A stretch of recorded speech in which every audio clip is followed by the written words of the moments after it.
This is Steve, and Steve thinks he is a genius because while you were panic buying toilet paper, he built the ultimate defense against the apocalypse. A Faraday cage made out of a garbage can he found in an alley. Steve is currently standing in his garage, wearing a tactical vest over a bathrobe and a tinfoil hat adjusted to a jaunty angle.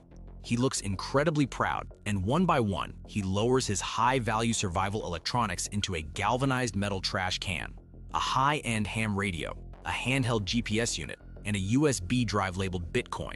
With the reverence of a high priest, he places the heavy lid on the can, letting it rest loosely on the rim without any sealant tape or gaskets.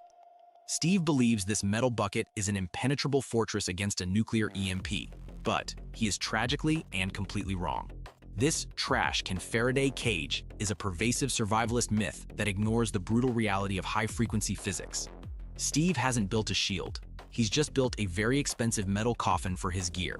To understand why Steve's electronics are absolutely doomed, we must first look at the real threat, the high-altitude electromagnetic pulse, or HEMP for short, specifically its devastating E1 component. Now, many people confuse this with a solar flare. A solar flare produces long, slow electromagnetic waves that might indeed bounce off a simple metal structure like Steve's can. But a nuclear E1 pulse is a different beast entirely. It's a sharp, fast, and jagged high-frequency wave. Visualize a violent purple spike of pure energy. The E1 pulse reaches its peak power in mere nanoseconds and operates at frequencies all the way up to 1 GHz. This high frequency means its wavelength is incredibly short, only about 30 centimeters, 11.8 inches, or the length of a ruler. In the world of electromagnetics, size is everything, and that near 12-inch wavelength determines exactly what kind of openings the energy can penetrate, and Steve's can is full of them. This brings us to the first fatal failure point of Steve's design, the slot antenna effect. Let's zoom in on the rim of his trash can, right where the lid meets the body. We can see a small, irregular gap, which to the naked eye, it's just a crack, an imperfection. But to a 12-inch EMP wave, that gap is a wide-open door. In fact, it's worse than a door. It's a gaping mouth. As the high-frequency pulse hits the can, the geometry of that gap acts as a perfect resonator. Instead of the metal reflecting the energy away, the gap inhales the wave, converting the external electromagnetic field into a concentrated current that flows directly into the interior of the can.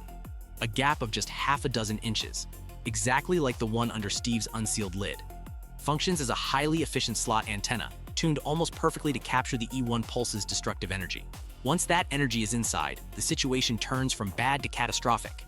Inside the dark interior of the can, those purple EMP waves don't just dissipate. They bounce violently off the conductive metal walls. This is a phenomenon known as resonance. Because the can is essentially a closed metal loop with a small entry point, it traps the energy, reflecting it back and forth until it finds a path to ground, which, in this case, is the delicate circuitry inside Steve's ham radio. The very metal walls that were supposed to protect his gear are now acting as a funnel, concentrating and directing a massive burst of energy right into his sensitive microchips. The radio begins to smoke, the GPS screen cracks, and the data on that Bitcoin drive is instantly wiped. Steve's so-called shield has effectively become a microwave oven, cooking his electronics from the inside out. So, the physical gap in the lid is fatal, but even if you duct tape that lid down perfectly to close the hole, there is a second, invisible layer of physics waiting to ruin your day. That brings us to chemistry, specifically the microscopic layer of rust and zinc oxide sitting right on the rim of your trash can. To understand why your DIY bunker is failing, we have to look at the microscopic level of the metal surface. Most heavy-duty trash cans are galvanized, meaning the steel core is dipped in molten zinc to prevent corrosion. While this is great for keeping out rain, it creates a three-layer sandwich. The steel core, the zinc coating, and a thin, stubborn outer layer of zinc oxide and environmental grime. In the world of physics, we label this oxide layer as an insulator, and when an electromagnetic pulse strikes, it induces a massive surge of electrons on the surface of the metal. For a Faraday cage to function, these electrons must flow freely and instantaneously around the entire exterior to create an opposing field that cancels out the radiation inside. However, when those electrons reach the rim of the can, they hit that oxide layer like it's a brick wall. It's not a cage, it's more like a bucket wearing a hat. Because the lid is resting on this non-conductive oxide layer, it is electrically isolated from the body of the can. There is no skin effect continuity. Without a specialized conductive gasket, such as copper mesh or silver-plated foam, biting through that oxide layer to create metal-on-metal contact, the lid is effectively invisible to the pulse. The current cannot flow across the gap, the field does not cancel, and the interior of the can transforms into a resonant cavity. This is the same principle used in a microwave oven, but instead of shielding your electronics, the gap acts as a slot antenna. This funnels the high-frequency energy inside and bounces it around until it finds your sensitive circuitry to ground itself. The sky is a bruised, post-apocalyptic red as Steve walks out to his garage. He looks smug, confident that his foresight has saved his future. He unlatches the lid of his galvanized trash can to retrieve his survival gear. He reaches in and pulls out his expensive ham radio, but instead of a lifeline, it is a hunk of melted slag and charred plastic. Panicked, he grabs his Bitcoin USB drive, the key to his digital wealth, but the internal flash memory has been cooked by the resonance. The drive literally crumbles to dust in his hand. Steve's face shifts from smugness to utter devastation. He is now cut off from all communication and his life savings are gone because he didn't understand the basic physics of conductivity. He is a digital ghost in a physical wasteland. To avoid Steve's fate, you must ensure a low-impedance bond.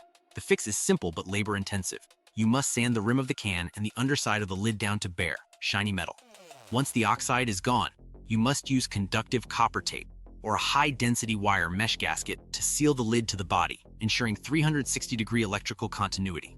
With this fix, electrons can now flow smoothly across the gap, successfully shunting the energy to the ground. This creates a true, continuous skin that protects the contents. So just don't be like Steve. As Steve wanders off into the wasteland with a feral looter dog nipping at his heels, remember that your survival depends on the details. Understand the wavelengths, sand down your contact points, or just accept that when the grid goes down, we are all going back to the Stone Age anyway.